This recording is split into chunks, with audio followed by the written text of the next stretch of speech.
Bung David Kurniawan, kader DPK GMI, STPMD, APMD Yogyakarta.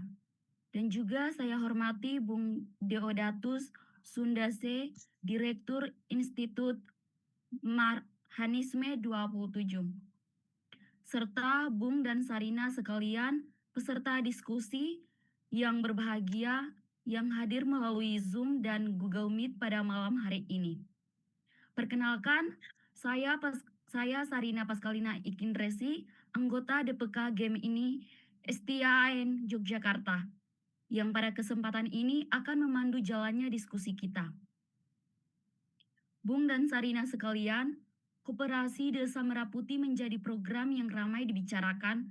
Di satu sisi digadang-gadang sebagai jalan memakmurkan warga desa, di sisi lain muncul pertanyaan kritis. Apakah ia benar-benar instrumen kedaulatan, ekonomi desa, atau justru menjadi alat baru yang menguntungkan elit dan memperluas kontrol negara atas desa? Untuk membedah itu, kita akan melihat KDMP dari 3 pisau analisis yang tajam. Sebelum mulai, izinkan saya membacakan tata tertib diskusi terlebih dahulu. Yang pertama, peserta diharapkan mematikan mic saat pemateri menyampaikan materi tersebut. Yang kedua, sesi pemaparan masing-masing pemateri 15-20 menit.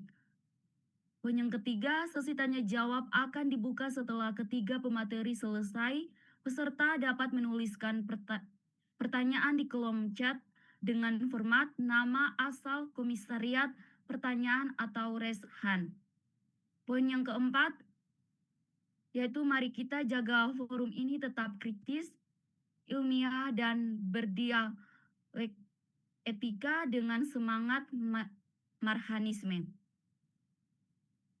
Baik, untuk mempersingkat waktu tersebut, kita akan langsung masuk ke sesi pemaparan materi.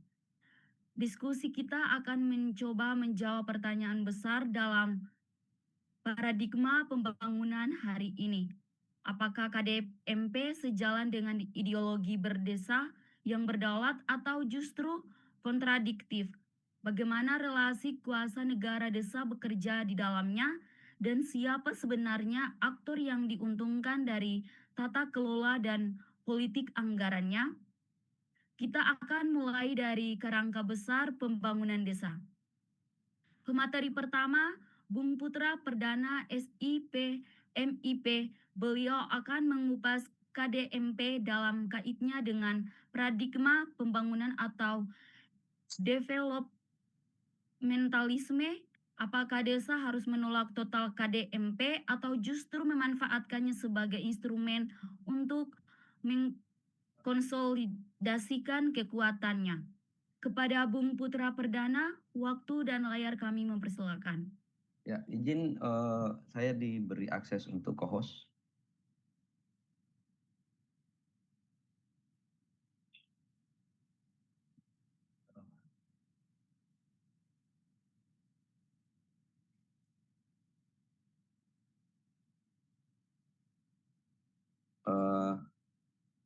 Kok desktop saya nggak mau kebuka ini?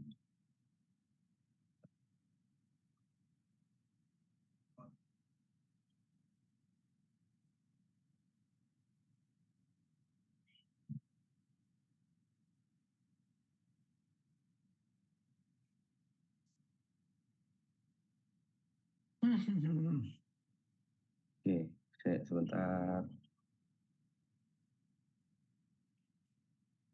Kok nggak mau kebukanya?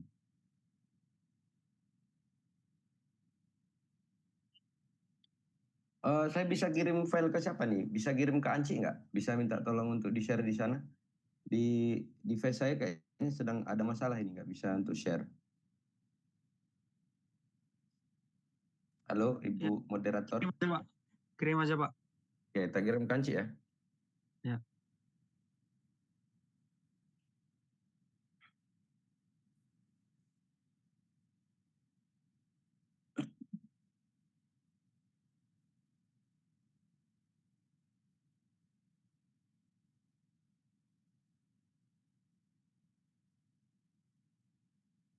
Oke, sudah Ci, sudah saya kirim.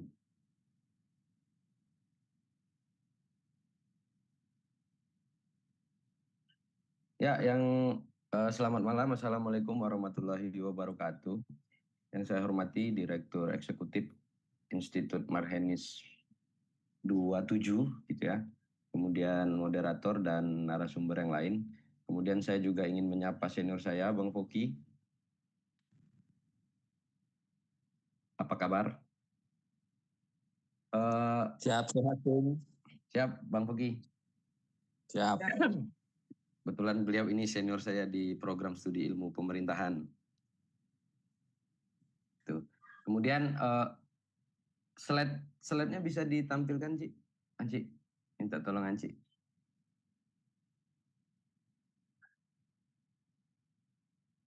Saya sudah kirim ke ini, ke hostnya. Oh ya, siap. Soalnya saya ini lagi error ini device-nya. Tahu nggak bisa nampilin ini. Ya.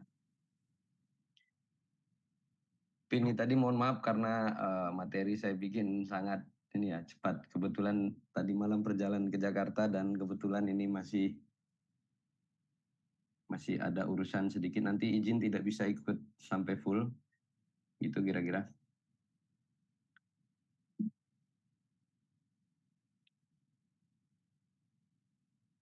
Mungkin saya mulai aja gitu ya dari di slide pertama gitu ya. Saya ingin memaparkan bahwa bagaimana kondisi ketika negara itu masuk desa gitu. Tapi saya di sini tidak untuk mengajak ayo kita tolak atau kita terima KDMP gitu ya. Saya justru ingin melihat KDMP itu sebagai sebuah fenomena yang besar gitu. Hubungan antara negara dan desa gitu ya. Kemudian kita sering menganggap bahwa pembangunan itu kan selalu identik dengan kemajuan. Padahal kalau kita di slide 1, di slide 2, tolong di slide 2 ya. Oke, biasanya kan orang melihat bahwa pembangunan itu adalah sebuah kemajuan. Padahal kalau dari perspektif kami di ilmu pemerintahan gitu ya, melihat pembangunan itu tidak pernah netral gitu. Jadi kami tidak melihat pembangunan itu sebagai sesuatu yang netral gitu ya. Jadi di balik setiap di balik setiap program itu biasanya ada cara pandang yang kemudian melihat desa dengan cara tertentu. Bisa jadi desa hanya dilihat sebagai objek gitu. Kemudian segala program itu bisa masuk melalui desa gitu ya. Jadi program-program yang sejatinya tidak sesuai kebutuhan itu kemudian masuk. Nah, ini juga yang terjadi di desa hari ini gitu. Jadi ketika ada program KDMP di awal, saya adalah salah satu orang yang di awalnya setuju gitu ya, setuju ketika ada koperasi desa. Kenapa? Karena kalau kita pakai konsep koperasi yang disampaikan Bung Hatta, koperasi itu kan adalah bagaimana cara masyarakat itu melawan korporasi gitu ya. Nah, tetapi pada faktanya hari ini gitu ya, KDMP itu bukan menjadi program koperasi dia, tetapi kita melihat dia sebagai alat kendali. Sebagai alat kendali negara, kemudian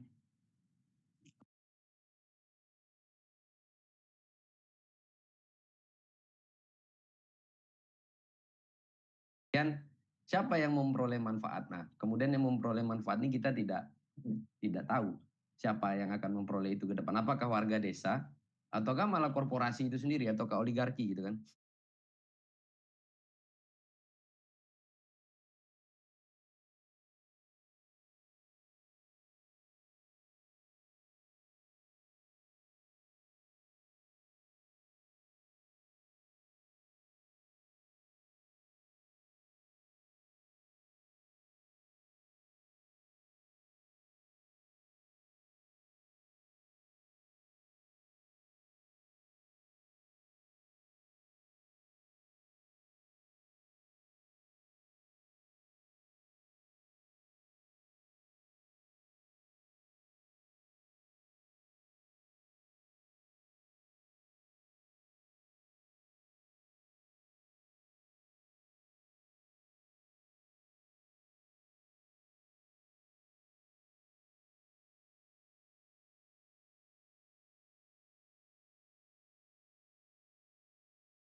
lokal berskala desa yang segala keputusan yang berkaitan dengan warga desa itu diputuskan oleh musyawarah gitu. Tetapi KDMP ini saya melihatnya sebagai sentralisasi gitu. Kenapa sentralisasi? Karena dia masuk dengan paksaan yang boleh kita katakan paksaan secara halus. Suka tidak suka, mau tidak mau, desa harus membangun KDMP di desanya gitu ya. Walaupun kita katakan apa tidak pas gitu. Mungkin untuk lanjut di slide ketiga, slide kelima. Lanjut ya, slide kelima. Nah, slide kelima. Oke. Nah, kemudian di fakta yang kita lihat hari ini bahwa memang yang membuat saya mulai mengkritisi ide KDMP itu sebagai bukan koperasi gitu ya. Justru saya melihat bahwa instrumen koperasi ini kan sebenarnya instrumen rakyat untuk melawan korporasi seperti yang saya jelaskan. Jadi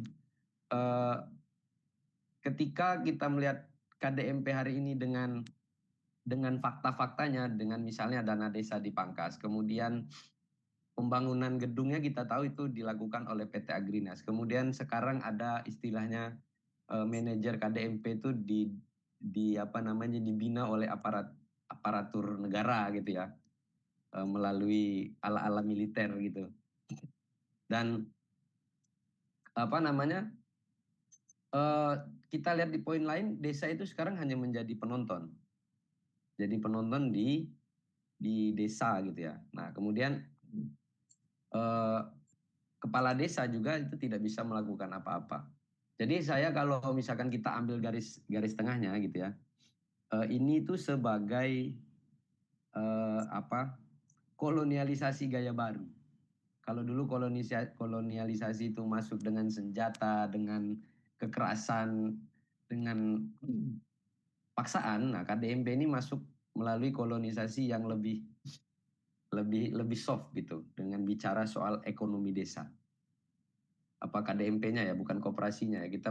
Saya menyoroti KDMP ini tidak lagi sebagai koperasi gitu, tetapi sebagai proyek negara yang memang dia masuk ke desa gitu. Kemudian di poin berikutnya saya menggunakan pendekatan James Scott gitu ya dalam bukunya Saying Like a State itu untuk melihat bahwa negara kita gitu ya cenderung menyederhanakan masyarakat itu agar mudah diatur gitu. Kenapa mudah diatur? Agar tunduk kepada kekuasaan yang boleh kita katakan untuk agar masyarakat itu patuh dengan negara gitu. Jadi negara itu lebih nyaman bekerja dengan sesuatu yang seragam. Itu yang saya lihat. Jadi KDMP itu kan seragam semua.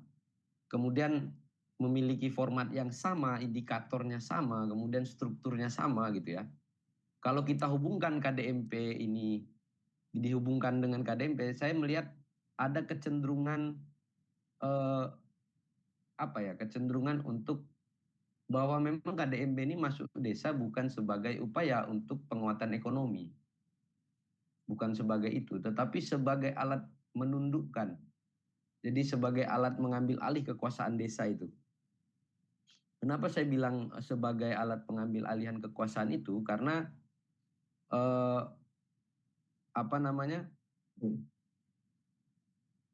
KDMP ini gitu ya, itu cara negara untuk memutuskan dana desa itu yang masuk ke desa. Nah, mungkin banyak yang mengira begini, dana desa itu sebagai hadiah dari negara. Tidak.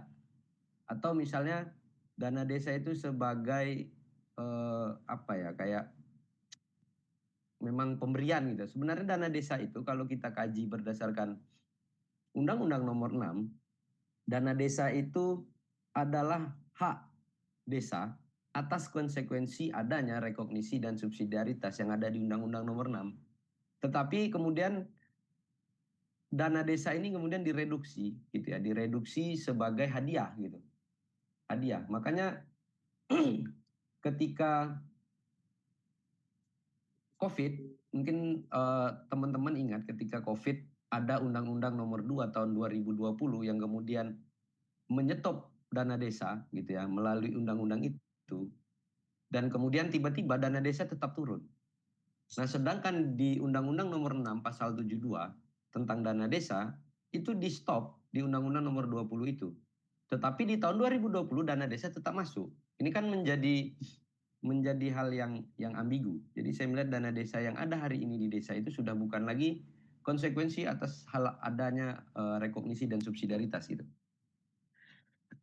Sehingga ketika Koperasi Desa Merah Putih ini dihadirkan oleh rezim hari ini gitu ya, dan kemudian memangkas dana desa itu dari pusat sebanyak mungkin, kalau di beberapa desa itu ada yang mengatakan 80%, ada yang mengatakan 75% gitu. Kita ambil sapu rata aja mungkin 80% gitu ya. Nah, ini kemudian menyeragamkan semua desa di Indonesia. Pemangkasannya itu diseragamkan. Tak, semua desa. Ada 79.000 sekian desa itu kemudian dana desanya dipangkas gitu ya, habis gitu ya. Dan KDMP wajib didirikan. Nah, kemudian setelah ada KDMP ini, apa dampaknya terhadap terhadap desa hari ini gitu. Nah, kalau saya melihat, misalkan saya menggunakan ini ya, hari ini saya menggunakan, saya lagi menyukai yang namanya Michel Foucault gitu. Jadi Michel Foucault ini melihat bahwa negara itu mengatur melalui organisasi prosedur gitu ya, pelatihan, pendataan, evaluasi. Kenapa saya bilang begitu? KDMP itu akan dilakukan dengan prosedur. Ya, kalau kita lihat sekarang prosedurnya adalah militerisme gitu. Kemudian pelatihan. Nah, kita lihat, teman-teman bisa lihat di KDMP sekarang manajernya semua dilatih, padahal tidak, kadang kalau kita lihat latihannya itu tidak sesuai dengan urusan ekonomi. Kemudian pendataan. Pendataan yang dilakukan hari ini itu menganggap bahwa semua desa itu sama. Bahwa desa itu semuanya miskin. Bahwa desa itu butuh yang namanya supply pembangunan, yaitu ekonomi gitu ya. Kemudian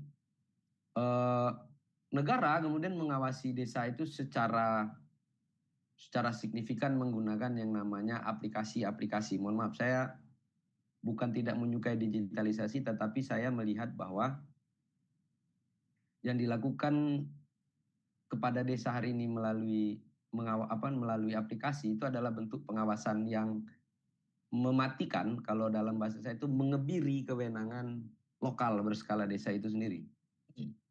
Nah, jadi kalau kita melihat KDMP hari ini, saya melihat bukan hanya koperasi yang sedang dibangun gitu, tetapi yang dibangun adalah sistem pengelolaan ekonomi desa yang tidak sesuai dengan rohnya orang desa. Jadi artinya negara itu tidak memaksa langsung masuk ke desa gitu, tetapi cukup membentuk struktur, kemudian menetapkan standar gitu ya, merekrut pengelola dan melakukan pembinaan, maka berhasillah negara masuk ke dalam desa dengan cara yang lebih soft. Mungkin hari ini tadi saya lihat apa yang disampaikan moderator adalah bagaimana negara itu masuk gitu ya, masuk ke dalam desa melalui pendekatan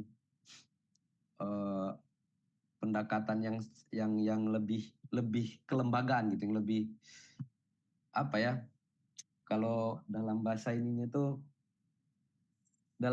lebih halus lah gitu ya, lebih soft, sehingga desa juga itu tidak merasa bahwa dia sedang diambil alih kekuasaan ekonominya. Nah, dan kemudian pertanyaan besarnya adalah siapa sebenarnya, mungkin minta tolong di slide berikutnya, slide 7 ya, slide 7 kalau nggak salah. Itu siapa sebenarnya yang mengendalikan KDMP ini? Slide berikutnya, mungkin slide 8. Izin di slide 8 mungkin. Nah ini. Siapa sebenarnya yang mengendalikan Koperasi Desa Merah Putih ini gitu? Kalau kita lihat manajer direkrut oleh mekanisme negara gitu ya. Jadi kepada siapa mereka akan bertanggung jawab? Apakah kepada anggota koperasi, kepada masyarakat, atau kepada struktur yang merekrut dan membinanya? Kan itu yang menjadi poin pentingnya. Kalau kepada anggota jelas tidak, karena anggota Koperasi Desa Merah Putih itu direkrut secara paksa. Itu yang terjadi hari ini. Jadi kalau teman-teman ke lapangan mengecek Koperasi Desa Merah Putih, itu mayoritas akan mengatakan mau tidak mau kami perangkat desa itu harus menjadi anggota Koperasi Desa Merah Putih. Perangkat desa itu ya. Kemudian kita waktu itu saya pernah bertanya juga kepada masyarakat, apakah menjadi anggota sukarela? Tidak, saya tidak menjadi anggota, Mas. Kenapa, Pak? Ya, karena kan koperasi itu kan bukan paksaan. Itu narasi warga desa. Koperasi itu bukan paksaan. Tetapi kalau kita masuk koperasi dengan paksaan, itu sudah bukan rohnya koperasi gitu. Dan kemudian apa namanya kalau kita melihat dalam prinsip koperasi gitu kan, itu bicara soal akuntabilitas kepada anggota. Gitu. Bagaimana pengurus itu bertanggung jawab kepada anggota koperasi. Tetapi proses rekrutmen gitu ya, itu dilakukan dari luar desa. Nah, jadi apa namanya? Boleh saya katakan niat baik kalau menurut Tania Muraili dalam buku The Belt Tempo. Mungkin kalau untuk teman-teman ilmu pemerintahan APMD pasti sangat familiar dengan Tania Muraili gitu ya. Jadi saya mengutip sedikit. Jadi bahwa pembangunan itu selalu datang dengan yang namanya niat baik. Walaupun gitu ya. Pada akhirnya niat baik itu tidak selalu baik gitu. Jadi kemudian masalah yang ada dalam KDMP itu sering bias dengan kebutuhan warganya. Akibatnya apa? Kemudian masalah yang terjadi itu didefinisikan dari atas, kemudian solusinya juga dirancang dari atas.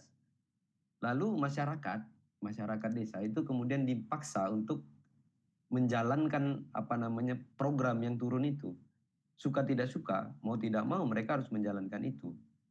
Termasuk Koperasi Desa Merah Putih ini.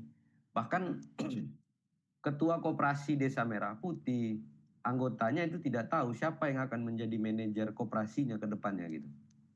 Nah, jadi saya melihat kecenderungan ini dalam banyak program desa, tidak hanya Koperasi Desa Merah Putih, tetapi karena materi malam ini adalah bicara Koperasi Desa Merah Putih, saya akan melihat itu. Jadi desa itu seringkali tidak diberi ruang gitu ya. Desa hari ini itu tidak sedang diberi ruang untuk mengatakan kebutuhan bahwa kami itu berbeda dengan desa lainnya. Bahwa desa yang ada di Sumatera itu berbeda kebutuhan dengan desa yang ada di Papua. Tetapi negara itu tidak melihat poin itu. Jadi negara itu melihat bahwa desa di Indonesia butuh koperasi. Kemudian di 79.000 desa harus ada koperasinya. Itu. Nah, pada akhirnya desa itu hanya menjadi penonton gitu. Yang pada akhirnya juga tidak akan pernah ikut terlibat dalam pengelolaan Koperasi Desa Merah Putih ini. Nah, yang saya tangkap pada poin akhir, saya melihat bahwa Koperasi Desa Merah Putih ini besok akan menjadi proyek-proyek hambalang gitu. Karena bangunan-bangunan yang dibangun untuk Koperasi Desa Merah Putih itu kebanyakan yang tidak sesuai dengan untuk bisnis gitu. Ini Dok, takut hilang Dok. Ya gitu kira-kira. Kemudian di poin berikutnya, pembangunan KDMP ini kemudian merubah orang untuk melihat desa, bahwa desa itu perlu koperasi. Tetapi kalau bagi saya gitu ya, perlu koperasi tetapi bukan koperasi yang hadir di desa hari ini gitu, yang masuk dengan paksaan. Saya masih mempercayai bahwa koperasi yang digagas oleh Bung Hatta itu. Jadi koperasi itu kalau menurut Bung Hatta kan tidak hanya sebatas badan usaha dia, tetapi sebagai ruang demokrasi ekonomi yang memberikan kebebasan kepada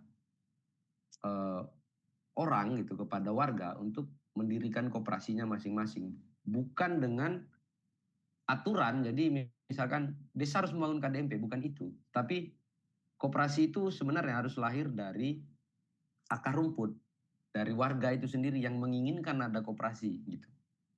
Ketika koperasi itu hadir seperti KUD lah dulu, yang hadir melalui pemerintah, dan KUD kita pastikan hari ini banyak yang mati. Begitu juga nanti KDMP gitu. Nah, disinilah letak kontradiksi yang saya lihat itu muncul gitu. Jadi ketika UU Desa itu masih berlaku dengan semangat rekognisi dan subsidiaritas, sedangkan di sisi lain negara masuk dengan model sentralistik. Ini otomatis secara tidak langsung sebenarnya negara sedang menghabisi, apa kalau bahasa saya itu mengebiri undang-undang desa itu sendiri. Jadi undang-undang desa itu sekarang kalau boleh dibilang sudah tidak punya roh lagi, hanya sebatas payung regulasi gitu ya. Kemudian di poin terakhir gitu ya, di poin terakhir saya mengambil posisi hari ini sebagai akademisi itu ya. Jadi saya menegaskan bahwa saya tidak menolak koperasi gitu ya, karena saya setuju dengan koperasi, tetapi dengan koperasi yang ala-alanya Bung Hatta gitu ya, tetapi bukan yang koperasi yang hari ini. Dan kemudian saya juga tidak menolak ketika negara itu membantu desa atau negara itu turun tangan. Kalau hari ini kan negara banyak campur tangan, tidak turun tangan tapi campur tangan gitu ya. Nah, jadi saya ingin mengatakan bahwa ketika desa memiliki ruang untuk menentukan arah ekonominya sendiri, maka koperasi itu harus dibuat menjadi alat perjuangan ekonomi warga. Yang jelas bukan lahir dari negara gitu yang masuk ke dalam desa dengan paksaan, tetapi dengan kekuatan warga itu yang kita harapkan bahwa ekonomi itu akan menjadi lebih baik gitu. Tetapi kalau desa hanya menjalankan desain koperasi dari luar, maka kita bisa pastikan pembangunan itu beresiko keluar dari semangat demokrasi berdesa itu. Dan mungkin pertanyaan ini yang masih saya juga belum bisa menemukan jawaban itu, mungkin nanti bisa masuk di forum gitu ya. Siapa sebenarnya yang memegang kendali atas KDMP ini? Maksudnya kendali dalam artian apakah KDMP ini memang diciptakan untuk penguatan ekonomi lokal, ataukah KDMP ini hanya masuk untuk menjadi untuk menundukkan desa sebagai kekuatan politik masa akan datang gitu. Kira-kira itu. Terima kasih moderator. Mungkin nanti kita bisa diskusi lagi.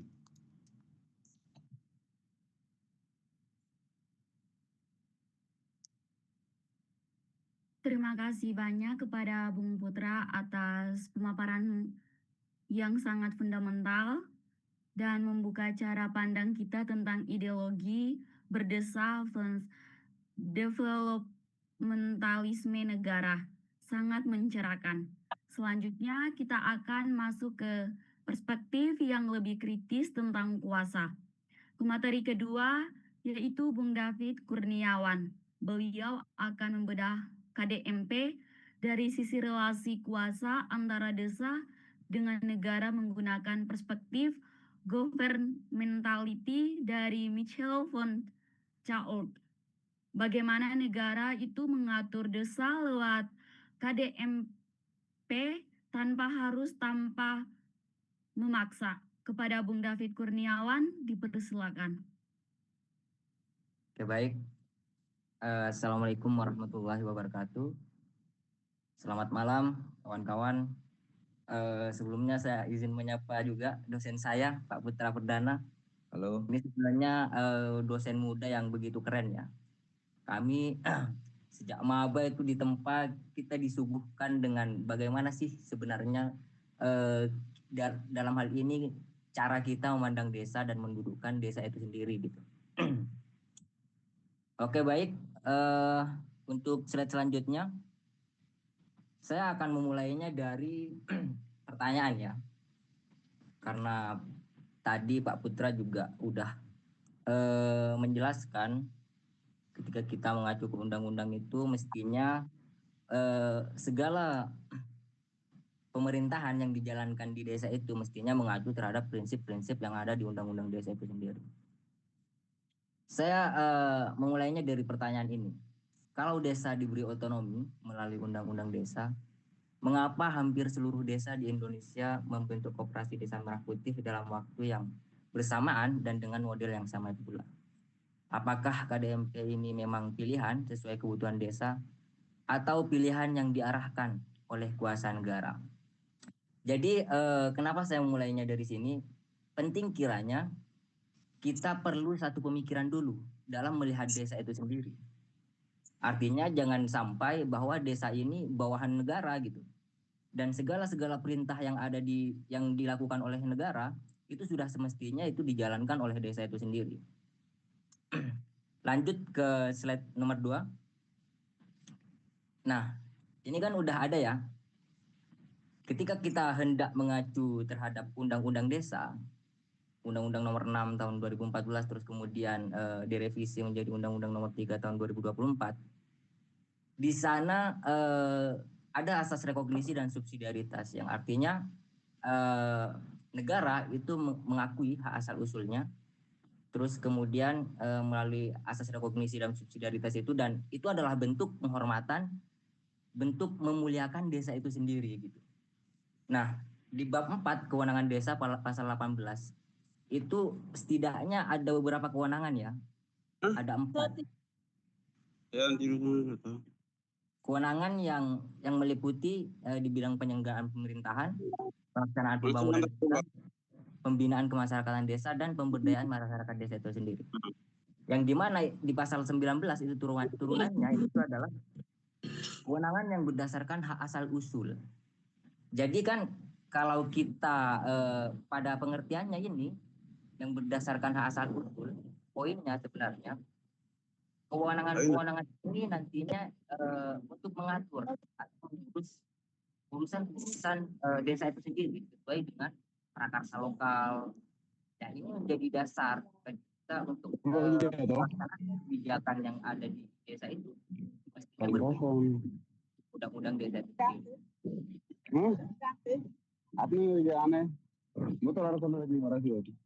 Jadi sebenarnya berdasarkan hak asal. Mohon peserta yang lain untuk bisa mematikan mic tersebut. Artinya kan desa seharusnya menjalankan kewenangannya berdasarkan kebutuhan, inisiatif, dan karakter masyarakat desa itu.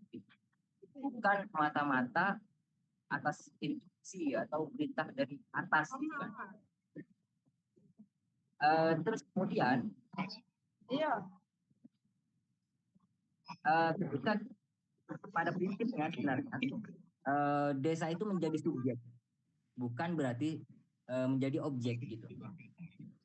Lalu bagaimana dengan program KDMP ya? Kita tahu bahwa program KDMP ini kan sifatnya top down ya. Dia langsung dari pusat, terus dia seragam, terus kemudian dia itu program besar ya, yang dimana masuk dalam asta kitanya ini Prabowo Gibran begitu. Nah, ketika kita melihat dengan pola seperti ini, otomatis secara prinsip dari undang-undang desa itu sangat kontroversi, sangat bertentangan, sangat kontradiksi kan begitu. Terus kemudian harusnya karena ini kan di pasal 19 ini kan ada kewenangan lain.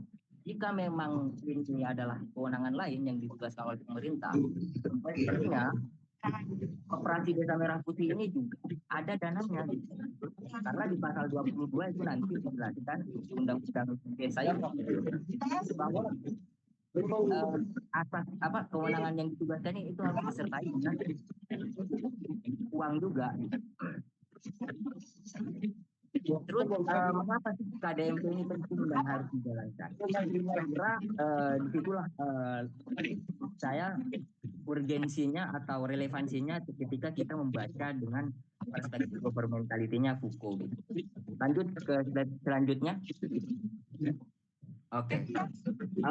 Pertama, perspektif governmentality sebenarnya kalau di kami ya di APMD itu dia sebenarnya hendak untuk melucuti, dia hendak untuk membongkar hal-hal apa yang sifatnya itu kontroversi.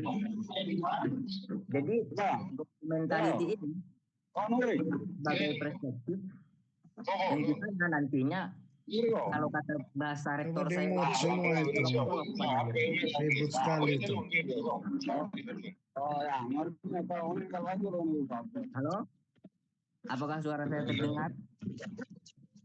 Harap bagi Bung David dan juga Bung Kastiwingka tolong dimatikan mic-nya tersebut. Saya lanjut atau gimana ini?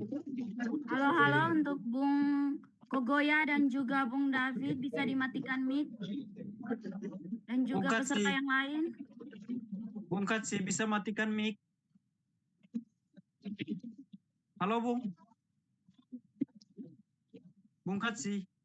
Itu ribut sekali itu. Dimatikan. Saya Harap ikut jangan diskusi, ada keluar gerakan-gerakan saja. tambahan yang tidak membangun ya. Kalau tidak mau ikut diskusi, keluar saja Bung. Sudah bisa saya lanjutkan, Bung? Lanjut Abang. Lanjut Bung. Saya kira ini menarik ya ketika kita pakai perspektifnya governmentality. Yang pertama governmental ini sebagai perspektif ya. Jadi menurut Foucault itu bahwa kekuasaan modern itu tidak selalu bekerja melalui represi, melainkan melalui cara-cara yang halus dan produktif atau positif. Pengetahuan adalah kekuasaan. Sebenarnya ini sudah disinggung ya oleh dosen saya tadi, Pak Putra, bahwa negara itu sekarang itu mainnya secara halus gitu. Entah itu melalui kebijakan, entah itu melalui program, yang sifatnya itu tidak secara langsung memaksa gitu. Tapi dalam governmentality ini, mari kita lihat ya. Untuk itu butuh yang namanya konsep rasionalitas pemerintahan. Saya menggunakan 3 konsep di sini. Rasionalitas pemerintahan. Jadi kalau KDMP itu adalah solusi nantinya, kita perlu membaca cara pandang negara itu dalam melihat desa itu sendiri. Karena kan di sini dikatakan bahwa rasionalitas pemerintahan adalah mode berpikir yang menjadi dasar pemerintah dalam mendefinisikan masalah, lalu menentukan solusi yang paling ideal dan rasional untuk tujuan perbaikan yang telah diperhitungkan. Nah, artinya apa? Sebenarnya pemerintah mengeluarkan KDMP itu sendiri, karena kan sekarang konteksnya KDMP, itu tujuannya untuk sebagai solusi gitu. Nah, governmentality dia itu hendak membongkar atau mempertanyakan ulang apakah iya emang ini untuk tujuan yang baik gitu. Sehingga kan yang dibangun oleh pemerintah kan bahwa nanti KDMP ini akan memakmurkan, terus kemudian akan mengentaskan kemiskinan, terus memotong mata rantai tengkulak dan lain-lain itulah. Nah, pertanyaannya adalah bagaimana negara itu mendefinisikan desa, mendefinisikan persoalan-persoalan desa sehingga dia memberikan solusi yaitu KDMP itu sendiri. Bagaimana? Otomatis di sana butuh pengetahuan. Makanya pengetahuan adalah kekuasaan. Sehingga pengetahuan itu, Foucault itu sebenarnya mempertanyakan lagi apakah pengetahuan itu netral atau tidak. Bagi Foucault, pengetahuan itu tidak netral. Ngomongin pemberdayaan itu tidak netral pula karena dia banyak kepentingan gitu. Makanya rasionalitasnya kita perlu bongkar dulu. Begitu. Nah, ketika ini rasionalitasnya itu ada, Terus caranya kayak gimana? Makanya governmentality itu hendak untuk menguliti juga cara memerintahnya itu kayak gimana gitu. Bukan lagi soal siapa yang memerintah, tapi bagaimana dia memerintah gitu. Bagaimana cara dia memerintah gitu. Nah, maka karena udah ada rasionalitasnya, diciptakanlah itu yang dari sini saya mengatakan itu teknologi pemerintahan. Karena emang ada konsep teknologi pemerintahan. Yang dimana nanti dia akan mendukung rasionalitas pemerintahan itu melalui teknologi pemerintahan itu sendiri. Jadi kan teknologi pemerintahan itu adalah segala instrumen untuk mengatur tindakan melalui berbagai mekanisme. Teknologi kekuasaan ini digunakan untuk sistematisasi, stabilisasi, dan pengaturan hubungan kekuasaan yang dapat menyebabkan dominasi. Artinya apa? Kalau kita lihat di KDMP, dia bukan hanya wacana. Dia bukan hanya wacana, tetapi diiringi dengan kebijakan impres. Terus ada semacam prosedur yang lain. Terus ada mekanisme yang lain. Dia itu akan mendukung sesuai dengan tujuan dicapai begitu. Pada akhirnya kalau itu kan ada impres, terus aplikasi Singkatdes. Kalau yang bakso nggak ada uratnya kan ada normal tuh biasanya. Nanti kan ini kan bicara soal prosedur, cara pembangunannya ke gimana. Nah, ada pelatihan. Nah, itu aja. Sosialisasi. Coba tertib juga itu. Di mana itu mendukung soal rasionalitas pemerintahan itu sendiri. Nah, terus kemudian ketika itu ketika dia itu sudah diproduksi pengetahuannya itu, terus disosialisasikan. Pada akhirnya ada proses internalisasi. 3 dong. Jadi proses internalisasi ini udah dianggap wajar.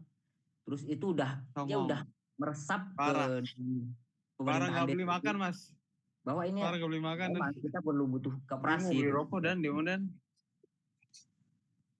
Terus lanjut ke slide selanjutnya. Halo. Nah, ini studi kasus di Desa Mutihan ya. Kebetulan juga saya sebenarnya meneliti, skripsi saya itu mengangkat soal koperasi Desa Merah Putih gitu. Temuan saya di saat saya ke sana ya seperti biasanya bahwa di sana di koperasi itu, kantor koperasi itu dibangun, terus kemudian ya meskipun ya masih dalam pengerjaan ya, terus ada TNI, terus kemudian ya masih dalam perbaikan lah gitu, masih dalam proses inilah pembangunan lah gitu. Nah, saya menyimpulkan bahwa meskipun KDMP tidak relevan di Desa Mutihan itu tetap masih berjalan. Karena apa? Di saat saya wawancara kepada kepala desa ya, saya menanyakan, Pak, ini sebenarnya Bapak butuh nggak sih gitu terhadap koperasi desa ini? Terus dia bilang, sebenarnya di sini nggak terlalu butuh sih Mas, katanya kan. Cuma ya mau gimana lagi, ini adalah bentuk dukungan kita terhadap kebijakan nasional gitu. Karena sebelumnya pun juga kepala desa ini itu udah ada sosialisasi yang dimana harus mendukung penuh terhadap pendirian KDMP itu sendiri. Nah, artinya apa? Tanpa disadari, meskipun itu tidak relevan ya, bahwa ini adalah nanti akan mensejahterakan dan lain-lain, itu tanpa kita sadari gitu.